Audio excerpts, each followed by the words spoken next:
नमस्कार विद्यार्थी मित्रांनो, टेक्स्टबुकच्या सुपर कोचिंग मध्ये आपलं सर्वांचं स्वागत आहे. या व्हिडिओमध्ये आपण जनरल स्टडी 4 म्हणजे इथिक्स नीतिशास्त्र या विषयासंबंधीचा जो सिलेबस आहे तो डिटेल जाणून घेणार आहोत. तसंच या विषयाला घेऊन आयोगाने आपल्याला काही महत्त्वाच्या सूचना दिलेल्या आहेत त्याही आपण जाणून घेणार आहोत. आणि महत्त्वाचं म्हणजे की या पेपरमध्ये एक्झॅक्ट प्रश्न कसे विचारले जातात, त्याचं स्वरूप कसं आहे त्याबद्दल मी तुम्हाला माहिती देणार आहोत. सुरू करूया. सुरुवातीला आपण ज्या महत्त्वाच्या अशा बाबी आहेत ज्या आपल्याला आयोगाने दिलेल्या आहेत त्या जाणून घेणार आहोत. मेन्स म्हणजे मुख्य परीक्षेमध्ये एकूण आपल्याला 9 पेपर आहेत. 9 पेपरपैकी पेपर क्रमांक 7 मध्ये आपला इथिक्स म्हणजे नीतिशास्त्र हा विषय येतो. करेक्ट. आणि हा जो विषय आहे तो आपल्याला अनिवार्य आहे, मॅन्डेटरी आहे. म्हणजे तुम्ही तो पेपर जो आहे तो तुमची इच्छा आहे म्हणून सोडू शकत नाही, तो तुम्हाला सोडवाच लागणार आहे. करेक्ट. त्यानंतर हा जो पेपर आहे तो सामान्य अध्ययन 4च्या अंतर्गत येतो. जनरल स्टडी 4 आपण त्याला म्हणतो. आणि एकूण किती गुणासाठी हा पेपर आहे तर एकूण 250 गुणासाठी आहे. करेक्ट. म्हणजे जीएस 4 पेपर क्रमांक 7 हा एकूण 250 गुणासाठी आहे. आणि त्या पलीकडे याला जो टाइम दिलेला आहे, वेळ दिलेली आहे ती आहे 3 तास. करेक्ट. त्यानंतर काही महत्त्वाच्या सूचना आहे त्या जाणून घेणे महत्त्वाचं आहे. बघा की या पेपरमध्ये आपल्याला जे प्रश्न आहेत एकूण जेवढे विचारले चालले आहेत ते 2 विभागात ते विभागले गेलेले आहेत. म्हणजेच काय की 2 भागात विभाग अ आणि विभाग ब अशी प्रश्नांची जी काही संख्या आहे ते डिवाइड केलेली आहे. विभाग अ आणि विभाग ब काय आहे तर विभाग अ म्हणजे काय की इथिक्स नीतिशास्त्र या विषयासंबंधीच्या ज्या संकल्पना असतात त्याला आपण थिअरी पार्ट म्हणतो तो असणार आहे. आणि विभाग ब हा आपल्याला केस स्टडी म्हणजे घटना अभ्यास त्या संबंधीचा आहे. पण एकूण प्रश्न जे या पेपरमध्ये विचारले चालले आहेत ते आहे एकूण 12. करेक्ट. आता इथे संख्या वेगळी आहे जी जनरल स्टडी 1, 2, 3 च्या तुलनेत. कशी? जनरल स्टडी 1, 2, 3 मध्ये आपल्याला एकूण 20 प्रश्न आहे. इथे तुम्हाला प्रश्नांची संख्या 12 दिसतं. म्हणजे तुम्हाला वाटतं की प्रश्न कमी आहेत पण तुम्हाला तितकंच लिहायचं आहे. मी सांगतो कसं. बघा ते एकूण 12 प्रश्न आहे आणि हे 12 प्रश्न आपल्याला मराठी आणि इंग्रजी या दोन्ही भाषेत छापलेले आपल्याला दिसणार आहे. करेक्ट. दोन्ही भाषेत ते छापलेले असणार आहे. आणि महत्वाचं म्हणजे हे 12च्या बरोबर प्रश्न जे आहेत हे सर्व अनिवार्य स्वरूपाचे आहे. तुम्हाला 12 पैकी 12 सोडवायचे आहे. तुम्ही म्हणाल की मला 12 पैकी 10 सोडवायचे असं होणार नाही, किंवा 15 पैकी 12 सोडवायचे असं होणार नाही. 12 आहे तर 12च सोडवायचे आहे. आणि त्याही पलीकडे महत्वाचं म्हणजे काय की जरी आपल्याला इथे प्रश्नपत्रिकेवर दिसतंय की मराठी आणि इंग्रजीमध्ये तुमचा प्रश्न असणार आहे, पण तुम्हाला उत्तर दोन्ही लँग्वेजमध्ये किंवा भाषेत लिहायचं आहे असं नाही. तुम्ही जेव्हा फॉर्म भरतात तेव्हा फॉर्म भरताना तुम्ही जो पर्याय दिला आहे भाषेचा, म्हणजे त्याला आपण मीडियम ऑफ लँग्वेज म्हणतो, ती मीडियम ऑफ लँग्वेज मध्येच तुम्हाला ते उत्तर लिहायचे आहे. समजा जर ज्या विद्यार्थ्यांनी मराठी दिलेला आहे त्याला मराठीत उत्तर लिहावं लागेल आणि ज्यांनी इंग्रजी दिलाय त्याला इंग्रजीत लिहावं लागेल. करेक्ट. म्हणजे कुठल्या तरी एकाच भाषेत तो लिहायचे आहे. आणि महत्वाचं उत्तराचे माध्यम तुम्हाला नमूद करायचे आहे. जे काही तुम्हाला उत्तर पुस्तिका मिळणार त्यावर तुम्हाला जे काही लँग्वेज तुम्ही फॉर्म भरताना दिलेली आहे ती तिथे नमूद करावी लागेल. करेक्ट. त्यानंतर बघा की यामध्ये आपल्याला एकूण 12 जरी प्रश्न असले, करेक्ट, पण प्रत्येक प्रश्नाला जवळपास 3 किंवा प्रत्येक प्रश्नाला जवळपास 2 उपप्रश्न आहे. काही प्रश्नाला 3 उपप्रश्न आहे. जसं पहिला प्रश्न जो आहे त्यामध्ये अ, ब, क किंवा एबीसी असे 3 उपप्रश्न आहे.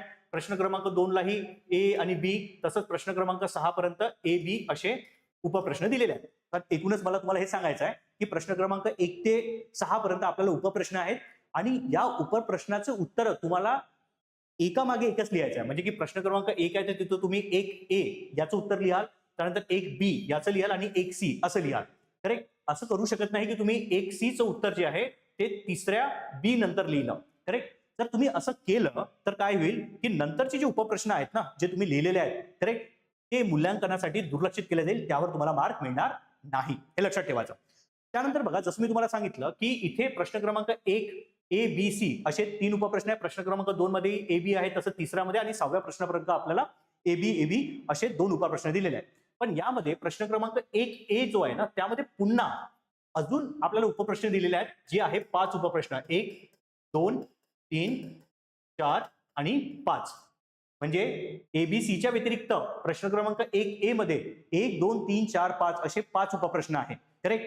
तर हे जे काही 5 उपप्रश्न आहेत म्हणजेच प्रश्न क्रमांक 1 अ हे जे 5 उपप्रश्न आहे ते प्रत्येकी तुम्हाला 30 शब्दामध्ये लिहायचं आहे. म्हणजे प्रत्येकी म्हणजे पहिला जो प्रश्न आहे तोही तुम्हाला 30 शब्दामध्ये लिहायचा आहे, दुसराही 30 आणि तसंच हे 5 पर्यंत तुम्हाला 30 शब्दात लिहायचे आहे. आणि त्यानंतरचे म्हणजे 1 बी हा तर झाला पहिला ए आणि त्याचे 5 उपप्रश्न. त्यानंतर 1 बी, 1 सी आणि त्यानंतर 2 ए, 2 बी, 2 सी 2 बी, त्यानंतर 3 ए, 3 बी, 4 ए, 4 बी, 5 ए, 5 बी आणि 6 ए, 6 बी. हे जे प्रश्न आहेत हे सर्वच्या सर्व 6व्या प्रश्नापर्यंत, करेक्ट, 6व्या प्रश्नापर्यंत तुम्हाला ते 150 शब्दामध्ये लिहायचे आहे. करेक्ट. कळतंय तुम्हाला? पहिला जो प्रश्न आहे पहिला ए चे जे 1, 2, 3, 4, 5 आहे हेच फक्त 30 शब्दामध्ये आहे. त्यानंतरचे मग 1B 1C 2A 2B आणि 6A 6B पर्यंतचे आपल्याला प्रत्येकी 150 शब्दात लिहायचे. करेक्ट. पण इथे तर झाले 6 प्रश्न. राहिलेले 7 ते 12 जे प्रश्न आहेत, हे जे प्रश्न आहेत मग करेक्ट, ज्याला आपण सेक्शन बी मध्ये कन्सिडर करतो, त्याला केस स्टडी म्हणतोय. करेक्ट. त्यामध्ये तुम्हाला कुठलेही उपप्रश्न दिसणार नाही. लक्षात घ्या की 7 ते 12 प्रश्नामध्ये तुम्हाला कुठलेही उपप्रश्न नाही आहेत आणि प्रत्येकी जो प्रश्न आहे 7 ते 12 हा तुम्हाला 250 शब्दामध्ये लिहायचा आहे. करेक्ट. आता इथे शब्द मर्यादा 3 झाल्यात. मग जर बघितलं तर पहिला ए चे जे उपप्रश्न आहेत 1 2 3 4 5 याला प्रत्येकी 30 शब्दात लिहायचं आहे आणि त्यानंतरचे मग 1B 1C तसं 2A 2B त्यानंतर 6A आणि B पर्यंतचे प्रत्येकी तुम्हाला 150 शब्दात लिहायचे आहे आणि त्यानंतर 6व्या प्रश्नानंतर 7 ते 12 जे केस स्टडीज आहे, घटना अभ्यास, याला तुम्हाला 250 शब्दामध्ये लिहायचं आहे. तर ही शब्द मर्यादा तुम्हाला लक्षात ठेवायची आहे, अतिशय महत्वाची आहे. करेक्ट. त्यानंतर बघा की एखादा प्रश्न तुम्हाला जर येत नसेल करेक्ट, तर त्यासाठी दिलेली जी जागा आहे ती कोणतेही पान जर तुम्हाला किंवा पानाचा भाग जर रिकामा अथवा कोरा ठेवला तर तो स्पष्टपणे तुम्हाला काय करायचा, रद्द करायचा किंवा त्यावर एका प्रकारे अशी आपण म्हणतो की काट मारायची आहे. करेक्ट. रद्द करा किंवा काट मारा. ते कोरा जर ठेवत असाल, सोडवत नसाल, तुम्हाला उत्तर येत नसाल तर ती काट मारायची. करेक्ट. हे तुम्हाला लक्षात ठेवायचं आहे. त्यानंतर बघा की यामध्ये आपल्याला 2 भाषेत प्रश्न दिलेले आहेत, इंग्रजी आणि मराठी. पण समजा की जर आपल्याला एका प्रश्नाचा जो मिनिंग आहे, समजा 2 मराठी आणि इंग्रजीच्या भाषांतरमध्ये कधी कधी होतं की दोन्हीचा जो काही एक अर्थ आहे तो वेगवेगळा निघू शकतो.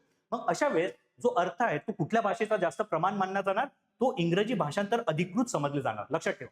ठीक आहे. म्हणून तुम्ही जर मराठीमधनं जर तुम्हाला कन्फ्युजन होत आहे किंवा त्याचा अर्थ कळाला नाही तर एक वेळा तुम्ही इंग्लिशमधनंही वाचा. जर अर्थ कळाला तर मग उत्तर तुम्ही चांगल्या पद्धतीने लिहू शकता. पण इंग्रजी या शब्दाचा अधिकृत मानला जाणार जे काही मिनिंग आपल्याला लावायचं आहे ते. करेक्ट. तर या सूचना अतिशय महत्वाच्या होत्या, तुम्हाला लक्षात ठेवायच्या आहे. त्यानंतर पुढे बघा की मी जसं तुम्हाला म्हटलं की आपला प्रश्न क्रमांक 1B त्यानंतर 1C आणि 6व्या प्रश्नापर्यंत 1A आणि B यांचं जे काही 150 शब्दामध्ये जे प्रश्न लिहायचे आहे ना, त्याचं स्वरूप जवळपास असं असतं. म्हणजे प्रश्न तुम्हाला दिला असतो आणि 2 पेजेस ते उत्तर लिहिण्यासाठी तुमच्याकडे असतात आणि एवढ्याच जागेत तुम्हाला 150 वर्डमध्ये उत्तर लिहायचं असतं. प्रश्न क्रमांक 7 ते 12 जे आपल्याला केस स्टडीचे पेपर म्हणतोय मी तुम्हाला, केस स्टडीचे प्रश्न म्हणतो आहे, ते प्रश्न 250 शब्दाला लिहायचे असतात. त्यासाठी जागा थोडी वेगळ्या पद्धतीने असते, ते तुम्हाला नंतर तुम्हाला सांगतो एक्झॅक्टली. करेक्ट. पण लक्षात ठेवा जे 150 शब्दांची मर्यादा असलेले जे काही आपले प्रश्न आहेत त्यांच्यासाठी प्रश्न अशा पद्धतीने लिहिला असणार आणि त्याच्या खाली ब्लँक जागा आपल्याला मिळणार जवळपास 2 पेजची. करेक्ट. त्यानंतर बघा जसं मी तुम्हाला सांगितलं की पेपर 7च्या अंतर्गत आपला 250 गुणांसाठी हा पेपर येतो. सामान्य अध्ययन 4 त्याला म्हटलं होतं. आपण त्याला इन जनरल नीतिशास्त्र किंवा इथिक्सचा पेपर म्हणतो, पण आयोगाने आपल्याला जे नाव दिलं आहे ते म्हणजे काय, नीतिशास्त्र, सचोटी आणि अभियोग्यता. त्यालाच इंग्लिशमध्ये आपण म्हणतो इथिक्स, इंटिग्रिटी आणि ऍप्टिट्यूड. करेक्ट. तर हे नाव आहे ऍक्च्युअल आपल्या पेपरचं. आता बघा जसं मी तुम्हाला सांगितलं की पेपर स्ट्रक्चर एक्झॅक्टली कसा असतो. एकूण 12 प्रश्न आहेत. जसं मी तुम्हाला बोललो होता, इथे बघा 1 ते 12 प्रश्न तुम्हाला दिसत आहे. त्याच्यामध्ये सेक्शन ए आहे. करेक्ट. सेक्शन ए आणि सेक्शन बी मध्ये आपले प्रश्न विभागलेले आहेत.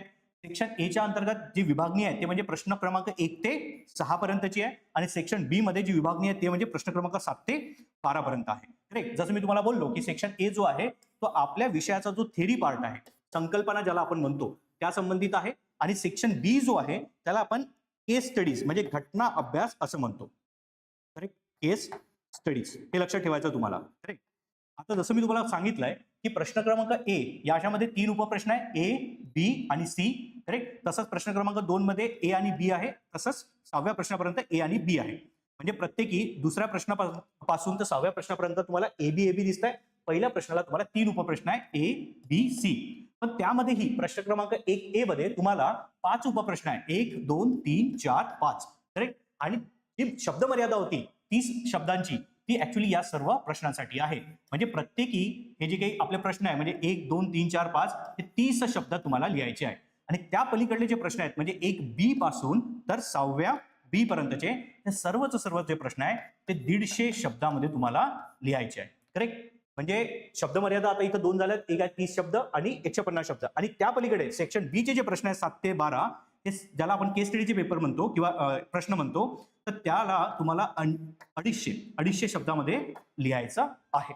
आणि जर गुणाच्या पॉईंट ऑफ व्ह्यू जर बघितलं तर प्रत्येकी प्रश्न म्हणजे 1 ते 6 पर्यंत जरी याच्यात उपप्रश्न असले तरी आपल्याला कसे त्याची मार्किंग दिलेली आहे की हा जो 1A प्रश्न आहे त्यालाही 10 मार्क आहे एकूण, या 10 मार्कासाठी हे 5 उपप्रश्न लिहायचे आहे, म्हणजे की त्या प्रत्येक उपप्रश्नाला कदाचित 2-2 मार्क तुम्हाला मिळणार आहे. त्यापैकी तुमची चेकिंग होईल आणि त्यानंतर मग 1B 1C किंवा 2A 2B हा प्रत्येकी तुम्हाला 10-10 मार्कांसाठी इथे दिसतो आहे. करेक्ट, हे तुम्हाला लक्षात ठेवायचं आहे. त्यानंतर इथं जर आपण बघितलं तर इथं तुम्हाला किती प्रश्न दिसत आहेत? जवळपास 6 प्रश्न आहेत आणि हे 6 प्रश्न तुम्हाला 250 वर्ड मध्ये लिहायचे आहे आणि प्रत्येकी किती आहे? 20-20 मार्काला आहे. करेक्ट, म्हणजे आता इथे 6 प्रश्न तुम्हाला 20 मार्काला आहे, म्हणजे जवळपास 120 मार्क हे सेक्शन बी ला आहे आणि राहिलेले 250 मार्कांपैकी 130 मार्क हे आपल्या थिअरी सेक्शनला म्हणजे सेक्शन ए ला दिलेला आहे. करेक्ट, कळतंय तुम्हाला? सेक्शन ए ला तुम्हाला किती आहे? 130 मार्क आहेत आणि सेक्शन बी ला आपल्याला 120 मार्क आहे केस स्टडीला, म्हणजे टोटल आपली होते 250 मार्क. तर होप करतो तुम्हाला की हा जो एक रचना आहे पेपरची आपल्याला कळालेली असेल. ठीक आहे, पेपर स्ट्रक्चर तुम्हाला समजणे आवश्यक आहे, कारण अशाच पद्धतीने आपल्याला ते पाहायला मिळेल. त्यानंतर अभ्यासक्रम जो आपला आयोगाने दिलेला आहे पीडीएफ, त्यामध्ये अशा पद्धतीने आहे. यामध्ये ही जी काही आहे ही ऍक्च्युली सूचना आहे एका प्रकारची. ही सूचना काय आहे आणि का महत्वाची ते मी समजून सांगतो. आणि हा जो इथे तुम्हाला बॉक्समध्ये दिसताय हा अभ्यासक्रम आहे. अभ्यासक्रम मी आता तुम्हाला डिटेलमध्ये सांगतो. सुरुवातीला आपण ही सूचना समजून घेऊया. याचं झूम व्हर्जन म्हणजे थोडा झूम इथे तुम्हाला दिसतंय, यामध्ये काय एक्झॅक्टली म्हटलंय ते समजून घेऊ. बघा काय लिहिलेलं आहे इथे की हा जो पेपर आहे या अंतर्गत समाविष्ट करण्यात आलेले जे काही प्रमुख विषय म्हणजे नीतिशास्त्र, सचोटी आणि योग्यता, या पेपरमध्ये उमेदवारांची सचोटी, सार्वजनिक जीवनातील समंजसपणा आणि समाजाशी व्यवहार करताना त्याला सामोरे जावे लागणाऱ्या विविध समस्या आणि संघर्षाबाबतच्या ज्या समस्या आहेत त्या सोडवणीच्या दृष्टिकोनाशी संबंधित समस्याबाबत उमेदवारांची वृत्ती आणि दृष्टिकोन हा पेपर चेक करणार आहे. म्हणजे basically day to day life मध्ये एखादा व्यक्ती त्याला जीवनात काही प्रॉब्लेम येत असतील, काही समस्या येत असतील, करेक्ट, त्याही पलीकडे त्याचं काही सचोटी आहे, त्याचं जे वागणं आहे, जे नीतिमूल्ययुक्त त्याचं वर्तन असतं, या संबंधीच्या सगळ्या गोष्टी आपल्याला त्याची वृत्ती आणि दृष्टिकोन, त्या संबंधीचा वृत्ती आणि दृष्टिकोन हे समजून घेण्यास या पेपरचा उद्देश आहे. म्हणजे की या पेपरला अशासाठी आपल्याला इंट्रोड्यूस केलेला आपल्या पूर्ण सिलेबसमध्ये, जेणेकरून जो व्यक्ती ऍक्च्युली प्रशासनात येतो आहे त्याची वृत्ती आणि दृष्टिकोन काय आहे, तो कसा वागतो आपल्या जीवनामध्ये, कसा रिॲक्ट करतो, कारण तो व्यक्ती असतो तसाच तो त्याच्या पेपरमध्ये प्रकट होणार आहे आणि त्यातनं तो व्यक्ती खरंच त्या पोस्टसाठी कॅपेबल आहे की नाही हे आपण समजून घेणार आहोत. तर हा उद्देश आहे राज्यसेवेच्या पेपरचा, म्हणजेच आयोगाने दिलेल्या त्या पेपर पॅटर्नचा, ज्याच्यातनं त्या व्यक्तीची नीतिमत्ता काय आहे, करेक्ट, तो किती सचोटी योग्य आहे किंवा त्याची योग्यता आहे की नाही, करेक्ट, या सगळ्या गोष्टी या पेपरमधून चेक केल्या जाणार आहे.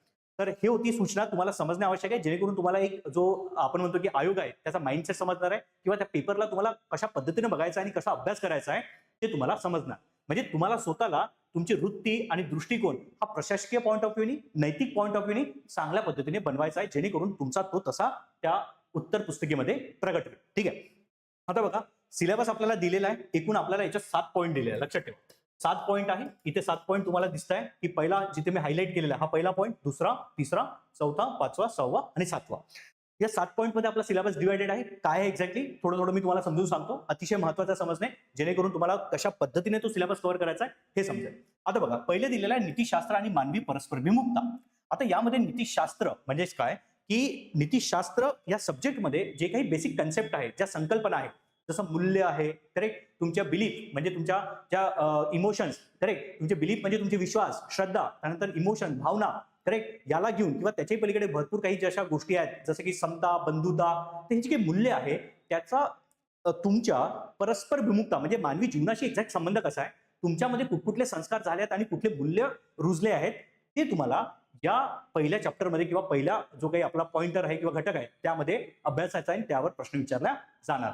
म्हणून इथे लिहिलं आहे की मानवतेच्या नीतिमत्तेचे सार, निर्धारक आणि परिणाम आणि नैतिकतेचे परिणाम नीतिशास्त्रात तुमचं खासगी आणि सार्वजनिक संबंधातील तसंच मानवी मूल्य, महान नेते, सुधारक आणि प्रशासक यांचे जीवन आणि शिकवण यापासून काय तुम्हाला धडे मिळालेले आहेत, मूल्य रुजवण्यासाठी कुटुंबाची, समाजाची आणि शैक्षणिक संस्थाची काय भूमिका आहे, हेच या चॅप्टरमध्ये डिटेलमध्ये आपल्याला अभ्यासायचं आहे. करेक्ट, तर यालाच आपण काय म्हणतो नीतिशास्त्र आणि मानवी परस्परभिमुखता. दुसरा जो पॉइंटर किंवा घटक आहे तो म्हणजे अभिवृत्ती. अभिवृत्ती म्हणजे त्यालाच आपण ऍटिट्यूड म्हणतो.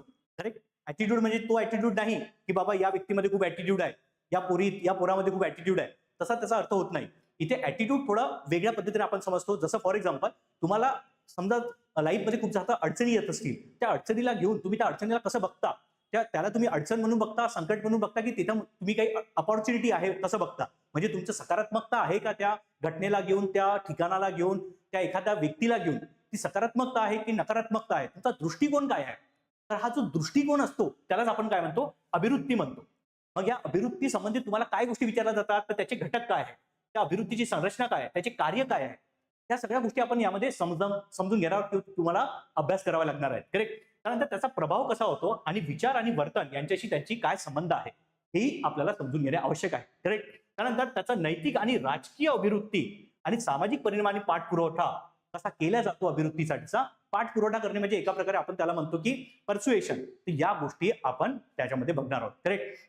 तर म्हणजेच काय की अभिवृत्ती हा जो टॉपिक आहे त्यामध्ये एखाद्या व्यक्तीचा विचार करण्याचा जो दृष्टिकोन आहे तो कशा पद्धतीने समाजाला बघतो किंवा प्रशासनाला बघतो किंवा एखाद्या घटनेला बघतो, तर ती सांगतं की त्या व्यक्तीची अभिवृत्ती कशी आहे, ते तुम्हाला डिटेलमध्ये यामध्ये समजायचं आहे. पुढील जो आहे पॉईंट तो म्हणजे काय, नागरी सेवेसाठी अभियोग्यता. अभियोग्यता म्हणजे काय, तो खरंच कॅपेबल आहे की नाही. जसा आपला सीसॅटचा पेपर दिलेला आहे, काय अर्थ होतो सीसॅटचा, सिव्हिल सर्व्हिसेस ऍप्टिट्यूड टेस्ट, म्हणजे नागरी सेवेसाठी तू खरंच योग्य आहे की नाही ते चेक करण्यासाठी आपला सीसॅटचा पेपर आहे. तशीच अभियोग्यता ही नीतिशास्त्राच्या पेपरमध्ये तुमची चेक केला जाणार आहे. अभियोग्यता म्हणजे काय की एखादी त्याची क्षमता, एखाद्या व्यक्तीची क्षमता की तो एखादं काम करू शकतो की नाही. जसं की मी गाणं बनवू शकतो का, तर कदाचित आता मी गाणं म्हणू शकत नाही कारण माझा आवाज तितका चांगला नाही, माझी अभियोग्यता नाही. पण अरिजित सिंग खूप चांगल्या पद्धतीने गाणे म्हणतो कारण त्याचा गळा तितका चांगला, आपण म्हणतो की त्याचा व्हॉइस किंवा आवाज खूप चांगला आहे. करेक्ट. आता सचिन तेंडुलकर इतके मोठे महान क्रिकेटर आहेत, ते क्रिकेट चांगले खेळू शकले कारण त्यांची अभियोग्यता क्रिकेट खेळण्यामध्ये होती. ते कदाचित फुटबॉलमध्ये जर खेळले असते तर कदाचित तितकेसे फेमस नसते झाले. अभियोग्यता म्हणजे काय, तुमच्या जीवनाशी म्हणजे तुम्ही जेव्हा जन्मजात तुमच्यात जे काही गुण असतं, तुमची योग्यता असतं, जेणेकरून त्याच्यात तुम्ही प्रावीण्य प्राप्त करू शकता आणि तुमच्या करिअरला एक दिशा देऊ शकता, त्यालाच आपण अभियोग्यता म्हणतो. करेक्ट. आणि हीच अभियोग्यता आपल्याला नागरी सेवेसाठी महत्वाची असते. म्हणजे एखादा व्यक्ती नागरी सेवेमध्ये येणारे जे विविध चॅलेंजेस आहेत त्याला घेऊन तो कसा बघतो, किती तो ऑब्जेक्टिव्ह किंवा वस्तुनिष्ठता ठेवतो, जेणेकरून तो प्रत्येकाला समता, न्याय या गोष्टी एन्श्युअर करू शकेल, खात्री देऊ शकेल त्या गोष्टींची. म्हणजे अभियोग्यता नागरी सेवेमध्ये अतिशय महत्वाची आहे, ज्याच्यामध्ये आपण बघतो की मूल्य, सचोटी, निष्पक्षपातीपणा आणि पक्षीय निरपेक्षता, त्यानंतर वस्तुनिष्ठता, जे ऑब्जेक्टिव्ह मी तुम्हाला म्हटलं, सार्वजनिक सेवेसाठी समर्पण, सहानुभूती, सहिष्णुता आणि दुर्बल घटकांप्रती सहानुभूती, या सर्व गोष्टी अभियोग्यतेच्या अंतर्गत येतात आणि ते तुमच्यामध्ये असणे आवश्यक आहे, जेणेकरून ते तुम्ही मग आन्सरमध्ये लिहू शकणार. करेक्ट. त्यानंतर भावनिक बुद्ध्यांक. भावनिक बुद्ध्यांक म्हणजे काय, इमोशनल इंटेलिजन्स त्याला इंग्लिशमध्ये म्हटलं जातं. काय असतो की एखाद्या वेळेस मानून चला की तुम्ही ऑफिसर म्हणून बसलेला आहात, करेक्ट, चेअरमध्ये अधिकारी म्हणून बसले आहात. अचानक काय झालं की आपल्याला माहिती आहे की कुठेतरी महापूर आला आणि त्याच्यामध्ये शेतीचं नुकसान झालं. त्या भागात कदाचित प्रशासन पोहोचलं नाही किंवा ज्या सोयी किंवा त्यांना जे काही रिलीफ मिळाला पाहिजे तो दिला नाही. ते लोक आलेत आपल्या जिल्हाधिकारी कार्यालयावर आणि तुमच्या कार्यालयाच्या बाहेर धरणे देत आहेत, आंदोलन करतायत. करेक्ट. त्यांचं ते रागात आहे. करेक्ट. हे तुम्ही जाणून आहात आणि जेव्हाही त्यांना तुम्ही एंट्री देता तुमच्या कॅबिनमध्ये येण्यासाठी, तुमच्या चेंबरमध्ये येण्यासाठी, तेव्हा तुम्ही काय बोलता, तुम्ही बोलता की अरे बसा, यांच्यासाठी बसण्याची सोय करा, यांना पाणी द्या, यांना चहा द्या, हे सकाळपासून आलेले आहेत तर यांना काहीतरी खाण्यापिण्याची सोय करा. आता असं जेव्हा तुम्ही बोलणार तर ते जे व्यक्ती त्याच्यामध्ये राग आहे तो राग काहीसा तर कमी होणार. का कमी होणार, कारण तुम्ही ज्या पद्धतीने त्या सिच्युएशनला हँडल करता आहात, म्हणजेच काय, त्यांचा जो काही एक भावनिक आपण बुद्ध्यांक म्हणतो किंवा भावनिक जो भाग म्हणतो, त्यांची जी एक भावना आहे त्या भावनेला तुम्ही ओळखले आणि त्या भावनेला ओळखून तुम्ही काय करता, आता तशी ऍक्शन करता आहात. म्हणजेच काय, स्वतःच्या भावना ओळखणे आणि दुसऱ्यांच्या भावना ओळखणे आणि त्यानुसार त्या परिस्थितीत कशा पद्धतीने तुम्हाला रिॲक्ट करायचा, रिस्पॉन्स करायचा आहे, यालाच आपण काय म्हणतो, भावनिक बुद्ध्यांक म्हणतो. आणि अधिकारी म्हणून तुमच्यात भावनिक बुद्ध्यांक असणं खूप आवश्यक आहे, कारण पुढला व्यक्ती जो असतो तो कदाचित रागात आहे, किती तो तुम्हाला सपोर्ट करतो आहे. करेक्ट. कारण तुम्ही जेव्हा प्रशासनात असणार आहे तेव्हा तुम्ही जनतेची सेवा करणार आहात, नागरी सेवक म्हणून तुम्ही काम करणार आहात. त्याच पलीकडे तुम्हाला तुमचं प्रशासन जेव्हा चालवतात तर तुम्ही जर सिनियर ऑफिसर आहात तर तुम्हाला कनिष्ठ म्हणजे ज्युनियर ऑफिसर तसेच कर्मचारी या सर्वांना घेऊन आपल्याला प्रशासन चालवायचं असतं. मग तुम्हाला कनिष्ठ अधिकारी किंवा मग आपण म्हणतो की कर्मचारी यांना घेऊन प्रशासन चालवायचं आहे, तर त्यांना कसं तुम्ही पॉझिटिव्ह मोटिवेटेड ठेवता, त्यांच्या भावनिक ज्या गोष्टी असतात त्यांना कसं तुम्ही चॅनलाइज करता, यालाच म्हणतात भावनिक बुद्ध्यांक. करेक्ट. ते हे आपण यामध्ये शिकणे आवश्यक आहे. त्यानंतर भारत आणि जगातील नैतिक विचारवंताचे आणि तत्वज्ञानांचे योगदान, म्हणजे जे काही जागतिक लेवलचे नैतिक विचारवंत आहे, करेक्ट, जसं की सॉक्रेटस आहे, प्लॅटो आहे, अरिस्टॉटल आहे, त्याही पलीकडे भारतीय काही असे आपण विचारवंत म्हणतो किंवा तत्वज्ञ म्हणतो, यांचे जसं की आपले महात्मा गांधी झाले, तर डॉक्टर बी आर आंबेडकर झाले, करेक्ट. तर यासारख्या ज्या पर्सनॅलिटी आहेत त्यांचे काय योगदान आहे, करेक्ट, त्यांची किती नीतिमत्तायुक्त, करेक्ट, नीतिमत्तायुक्त म्हणजे नैतिक असं आपण म्हणतो आचरण आहे, हे आपल्याला जाणून घेणे आवश्यक आहे. करेक्ट. त्यानंतर पुढील जो टॉपिक आहे तो म्हणजे काय, लोक प्रशासनातील सार्वजनिक आणि नागरी सेवा मूल्य आणि नैतिकता. लोक प्रशासन, पब्लिक गव्हर्नन्स. ठीक आहे. मग पब्लिक गव्हर्नन्स मध्ये तुम्ही कशा पद्धतीने वागता, कारण तुम्ही प्रशासक बनणार आहात. करेक्ट. तुम्ही एक नागरिक सेवक बनणार आहात. मग अशा याच्यात तुम्हाला लोक प्रशासनातील जे सार्वजनिक आणि नागरी सेवा मूल्य आहे आणि नैतिकता आहे ते असणे आवश्यक आहे. ते जर नसेल तर कदाचित तुम्ही चांगल्या पद्धतीने प्रशासन करू शकणार नाही.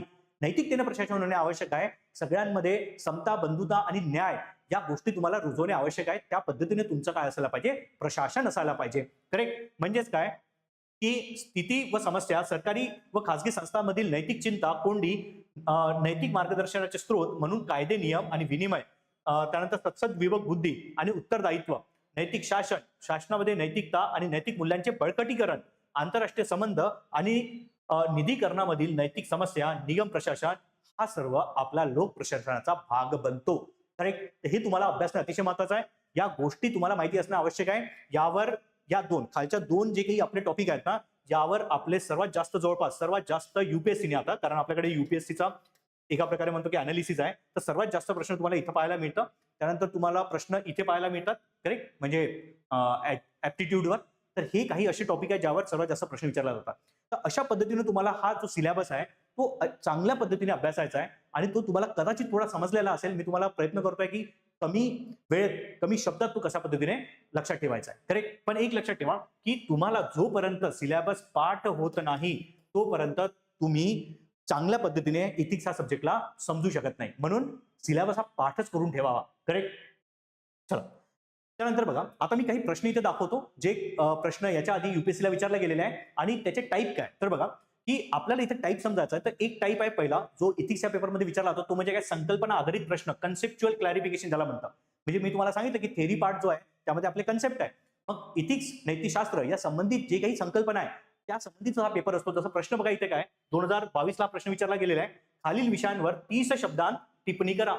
तुम्हाला सांगितलं की पहिला प्रश्न आपला जो आहे तो 30 शब्दात लिहायचा आहे. तर असाच तो असणार आहे आणि त्यामध्ये आपल्याला 1, 2, 3, 4, 5 असे उपप्रश्न असणार आहे. काय विचारलंय त्यांनी की 30 शब्दात तुम्हाला लिहायचं की घटनात्मक नैतिकता काय असते, त्यानंतर हितसंबंधाचा संघर्ष काय असतो, कॉन्फ्लिक्ट ऑफ इंटरेस्ट. करेक्ट. त्यानंतर सार्वजनिक जीवनातील सत्यनिष्ठा काय आहे, त्यानंतर डिजिटायझेशनची आव्हाने काय आहेत आणि कर्तव्यनिष्ठा. तर हे सर्व जे गोष्टी आहेत ना याला आपण थेरी पार्ट म्हणतो, संकल्पना म्हणतो. म्हणजेच काय, तुम्हाला इथिक्स मध्ये संकल्पना हे चांगल्या पद्धतीने समजून घ्यायच्या आहेत. मी सांगतो की कशा पद्धतीने तुम्हाला त्या गोष्टी बनवायच्या आहेत जेणेकरून तुमचा पेपर तुम्ही चांगल्या पद्धतीने सॉल्व्ह करू शकेल. हा पहिला टाईप होता प्रश्नाचा, संकल्पना आधारित प्रश्न, कन्सेप्च्युअल क्लॅरिफिकेशन. त्यानंतर दुसरा जो टाईप आहे तो आहे कोटेशन बेस्ड क्वेश्चन आणि याचा जो काही युपीएससीला आपण म्हणतो की नंबर आहे, म्हणजे विचारण्याचे जे काही रिपिटेशन आहे ते वाढलेलं आहे. ठीक आहे. यावर आता सर्वात जास्त असे प्रश्न विचारताना आपल्याला दिसत आहे कोटेशन बेस्ड. आता कोटेशन बेस्ड क्वेश्चन म्हणजे काय, इथे बघा महात्मा गांधींचा एक सुविचार किंवा कोट दिलेला आहे. काय आहे की पृथ्वीवर प्रत्येकाच्या गरजेसाठी पुरेसे आहे परंतु प्रत्येकाच्या लोभासाठी नाही. म्हणजे आपल्या ज्या नीड्स आहेत, गरजा, त्यासाठी आपल्या पृथ्वीवर सर्व काही आहे, पण आपली ग्रीड म्हणजे लोभ जे आहे त्यासाठी आपली पृथ्वी ही कमी पडेल. म्हणजे लोभ हा नसायला पाहिजे, गरजा पूर्ण व्हायला पाहिजे असं गांधीजी म्हणतात. मग आता आपल्याला याला इथिकल पॉईंट ऑफ व्ह्यूने, नैतिकतेच्या पॉईंट ऑफ व्ह्यूने या प्रश्नाचं उत्तर द्यायचं आहे. हा प्रश्नही बघा युपीएससी 2013 विचारला गेलेला आणि बघा 2013चा प्रश्न आहे तेव्हाही कोटेशन बेस्ड क्वेश्चन होते आणि 2013लाच आपला इथिक्स हा जो सब्जेक्ट आहे तो युपीएससीला आलेला होता.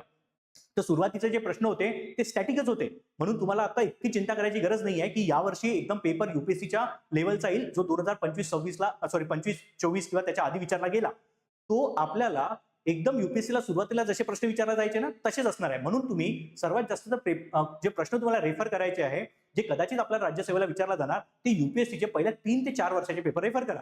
13, 14, 15, 16 त्यामध्ये ज्या पद्धतीने स्टॅटिक प्रश्न होते तसेच प्रश्न कदाचित आपल्याला यावर्षी पहिला जो काही आपला यावर्षी मेन्स होणार 2025ची आणि पुढली 2026ची त्यामध्ये इथिक्स या सब्जेक्टमध्ये विचारला जाणार. म्हणजेच काय, हा प्रश्न बघा सुविचार आधारित प्रश्न होता, कोटेशन बेस्ड.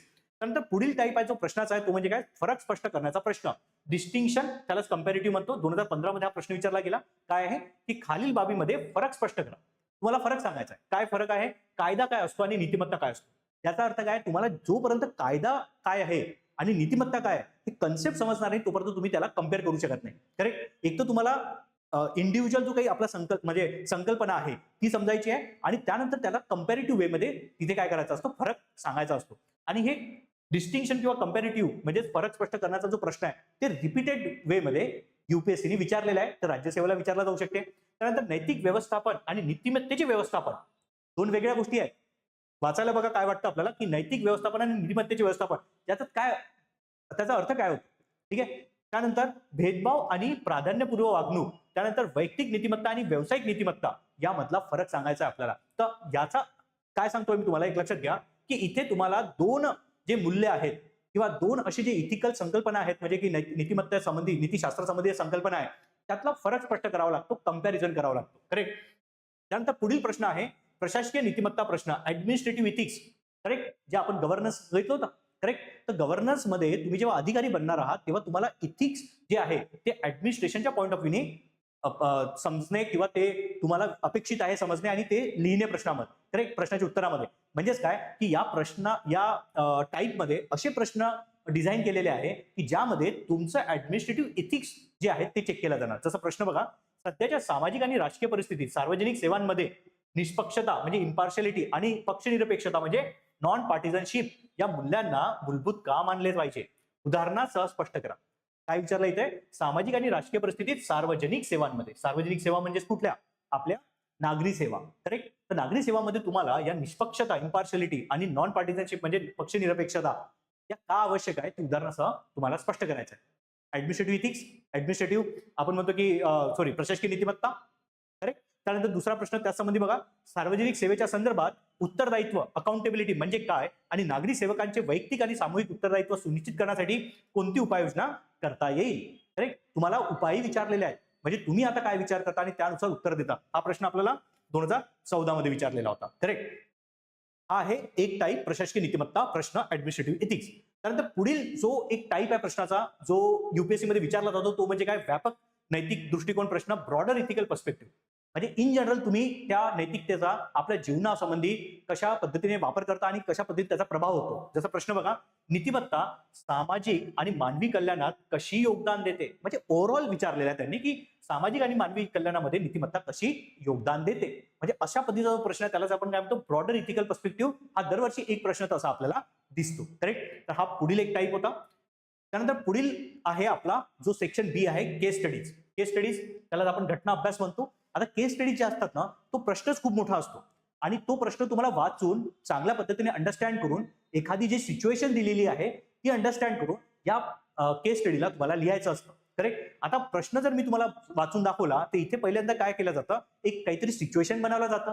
जसं इथे लिहिलेलं आहे की स्नेहा एका मोठ्या कंपनीत प्रतिष्ठित रुग्णालयात काम करते, वरिष्ठ व्यवस्थापक म्हणून नव्या सुपर स्पेशालिटी सेंटरची जबाबदारी ऍक्च्युअली तिला दिलेली आहे स्नेहाला आणि तिथे उपकरणे आणि यंत्रसामग्री खरेदी करण्याची प्रक्रिया सुरू आहे. पण आता जेव्हा त्या निविदा मागवल्या त्या निविदामध्ये तिचा भाऊही होता ज्याने अप्लाय केलं आणि तो अप्लाय केलेला आहे तर त्याची रुची दाखवणार आहे. आता काय होऊ शकतं की केवळ सर्वात कमी दर देणाऱ्या निविदांची निवड करणे बंधनकारक नाही, कारण खासगी रुग्णालय आहे तिथे क्वालिटीला जास्त प्रेफरन्स दिला जातो आणि पैशाला नाही. करेक्ट. आणि त्याच पलीकडे तिच्या भावाच्या कंपनीला काही आर्थिक अडचणी येत आहे आणि मोठी ऑर्डर मिळाल्यास त्याला सावरण्यास मदत होईल. मग कदाचित असं होऊ शकतं की स्नेहा तिच्या भावाला, कारण ती वरिष्ठ व्यवस्थापक आहे ना, तर वरिष्ठ व्यवस्थापक आहे म्हणजे काय, तिच्यामध्ये निर्णय क्षमता आहे. म्हणजे ते जे काही कुणाला ते टेंडर जाणार, कुणाला ते कंत्राट जाणार हे तिच्या हाती आहे. मग तिच्या भावाच्या कंपनीला जर मदत म्हणून जर तिने ती निविदा दिली आणि ते उपकरणे जर निकृष्ट दर्जाचे असले किंवा चांगले नसले त्या दर्जाचे जे पाहिजे आहे तर कदाचित त्यामुळे लोकांच्या जीवाची हानी होऊ शकते. मग अशा याच्यात स्नेहापुढे काय ऑप्शन आहे आणि त्या अनुषंगाने मग खाली प्रश्न बनवलेले असतात, जसं की स्नेहाने कोणती भूमिका व कृती करावी, त्यानंतर तिने निवडलेल्या निर्णयाचे समर्थन कसे करावे आणि तिसरा प्रश्न आहे या प्रकरणात वैयक्तिक स्वार्थामुळे वैद्यकीय नीतिमत्तेचे कसे उल्लंघन होऊ शकते. करेक्ट. कंडिशन कळाली तुम्हाला की स्नेहा जिथे काम करताय तिथे वरिष्ठ व्यवस्थापक आहे, तिला जबाबदारी देण्यात आलेली आहे की नवीन हॉस्पिटल येतात त्याचे यंत्र वगैरे आपल्याला खरेदी करायचे आहे आणि तिचा भाऊ तिथे निविदा टाकतो आहे ज्याची कंपनी सध्या तरी काहीतरी आर्थिक अडचणीत आहे. तर तिने जर त्याला दिले तर कदाचित त्याला फायदा होईल, त्याच्या कंपनीला फायदा होईल, पण नुकसान तर होऊ शकतं. करेक्ट. त्यांनी जर समजा जर सबस्टँडर्ड माल वगैरे दिला. करेक्ट. मग या सगळ्या कंडिशनला घेऊन या 3 प्रश्नाचे उत्तर तुम्हाला लिहायचे असतात. अशा पद्धतीचे प्रश्न हे केस स्टडीमध्ये असतात आणि आपल्याला एकूण 7 ते 12 म्हणजे प्रश्न क्रमांक 7 ते 12 मध्ये केस स्टडीचे प्रश्न असतात. एकूण 6 प्रश्न आहेत जे आपल्याला 20 मार्कासाठी 250 शब्दात लिहायचे असतात. तर एकूण हे काही असे टाईप आहे जे प्रश्नाचे आपल्याला इथिक्सच्या पेपरमध्ये पाहायला मिळणार आहे. आणि दुसरं म्हणजे की या सगळ्यांना घेऊन आपल्याला चांगल्या पद्धतीने अभ्यास करायचा. जसं म्हटलं, तुम्हाला जर अनालिसिस चांगलं असेल तर तुम्ही ते चांगल्या पद्धतीने सोडवू शकता. करेक्ट. तर होप करतो तुम्हाला इथपर्यंत कळालेलं असेल. आता बघा की आपला एक व्हॉट्सअप ग्रुप आहे. करेक्ट. या व्हॉट्सअप ग्रुपला तुम्ही इथनं स्कॅन करून तुम्ही डाउनलोड करा. करेक्ट. म्हणजे तुमच्या व्हॉट्सअपमध्ये तुम्ही तो लॉग इन करा आणि त्यानंतर तुम्ही तिथे सबस्क्राईब करा आणि त्यानंतर तुम्ही टेक्स्टबुकचे जे काही अशा महत्त्वाच्या घडामोडी आहे यावर तुम्हाला मिळतील. जसं की डेली पीडीएफ आहे, डिस्कशन तिथे होतं, आपल्याला डाऊट सॉल्विंग केलं जातं, डायरेक्ट इंटरॅक्शन तिथे होतं. करेक्ट. क्विजेस त्यामध्ये असतात, तुम्ही ते सॉल्व्ह करू शकता. तर हा जो ग्रुप आहे तुम्ही जॉईन करावा. त्यानंतर पुढील महत्त्वाचं म्हणजे काय की आपली यशोदय 3.0 ठीक आहे integrated NCERT foundation batch start होत आहे. आणि त्यामध्ये काय काय आहेत, राज्यसेवा परीक्षा 2026 साठीची आहे, लक्षात ठेवा. त्यामध्ये आपल्याला दिसत आहे की 7+ व्हिडिओ कोर्सेस आहे. त्यानंतर 500+ लाईव्ह क्लासेस तुम्हाला पाहायला मिळतील. 350+ अभ्यासासाठी नोट्स त्यामध्ये असणार आहेत. करेक्ट. त्यानंतर 400+ मॉक टेस्ट, प्रॅक्टिस खूप आवश्यक असतं, त्या तुम्हाला त्यामध्ये पाहायला मिळतील. आणि 3500+ सराव प्रश्न तुम्हाला तिथे पाहायला मिळतील. आणि आपले जे सुपर शिक्षक आहेत, या शिक्षकाद्वारेच ही जी बॅच आहे ही आपली रन होणार आहे, ती घेतला जाणार आहे. करेक्ट. तर तज्ञ असे शिक्षक आहेत, त्यांच्याकडून शिकण्याचा तुम्ही चान्स गमावू नका. त्यानंतर आता बघा की 2025 जे आता मेन्स येणार आहेत त्यासाठी एक प्रोग्राम लॉन्च करण्यात आलेला आहे टेक्स्टबुक कडनं आपल्या. त्यानंतर एमपीएससी राज्यसेवा गुरुकुल त्याचं नाव आहे. आणि हा जो काही प्रोग्राम आहे याचा आपण एक टेलिग्राम ग्रुप बनवलेला आहे. हा टेलिग्राम ग्रुप ज्यामध्ये तुम्हाला डेली प्रॅक्टिस क्वेश्चन असणार आहे, हाय शॉर्ट नोट्स असणार आहे. करेक्ट. त्यानंतर free mentorship session, Marathi monthly magazine असणार आहे. त्यानंतर क्वेश्चन पेपर आहेत, त्याचं इव्हॅल्युएशन, तुमचा आन्सर वगैरे इव्हॅल्युएट करून देणार आहोत. तर म्हणजेच काय की 2025 साठी म्हणजे आता जे प्रिलिमचा रिझल्ट लागला तर त्यासाठी जे विद्यार्थी एलिजिबल होतील त्यांनी हा नक्की जॉईन करावा. त्यांना यामधनं भरपूर अशा गोष्टी आहेत त्या मिळतील आणि त्यांचा जो रिझल्ट आहे तो कन्वर्ट होण्याची चान्सेस जास्त होईल. करेक्ट. तर तुम्ही हा जो काही आपला टेलिग्राम ग्रुप आहे, फ्री टेलिग्राम ग्रुप आहे, तुम्ही तो जॉईन करावा. त्यानंतर त्यासंबंधीचा आपला हा QR कोड आहे, तुम्ही इथनं स्कॅन करा आणि तुम्ही तो जॉईन करावा. त्यानंतर पुढील आहे की आपण याच कोर्समध्ये जो आपला आहे त्यामध्ये आपण दररोज द्वैमासिक आणि मासिक स्वरूपात चालू घडामोडी देणार आहोत. तर डेली मराठी आणि इंग्लिशमधनं, तसंच बाय मंथली मराठी आणि इंग्लिशमधनं आपण काय देणार आहोत, करंट अफेअर्सच्या नोट्स देणार आहोत. त्यासाठी तुम्हाला जो म्हटलं तुम्हाला की एमपीएससी राज्यसेवा गुरुकुल हा जो काही आपला एक टेलिग्राम ग्रुप आहे तो तुम्ही जॉईन करा. त्या प्रोग्रामला जॉईन व्हा, जास्तीत जास्त तुम्ही फायदा करून घ्या. त्यानंतर पुढील आहे महत्वाचं म्हणजे की यामध्येच आपण काय करतोय की टेस्ट सिरीज देतोय विद्यार्थ्यांना. त्यामध्ये आपण 10 फुल टेस्ट आहे आणि 12 विषयावार टेस्ट आपण देतो आहे. म्हणजेच काय की आपला हा जो प्रोग्राम आहे एमपीएससी राज्यसेवा गुरुकुल हे 2025 ला जे विद्यार्थी आता मेन्स लिहित आहेत त्यांच्यासाठी अत्यंत महत्वाचा आहे. त्यामधनं तुम्ही तो जास्तीत जास्त फायदा करून घेतला पाहिजे.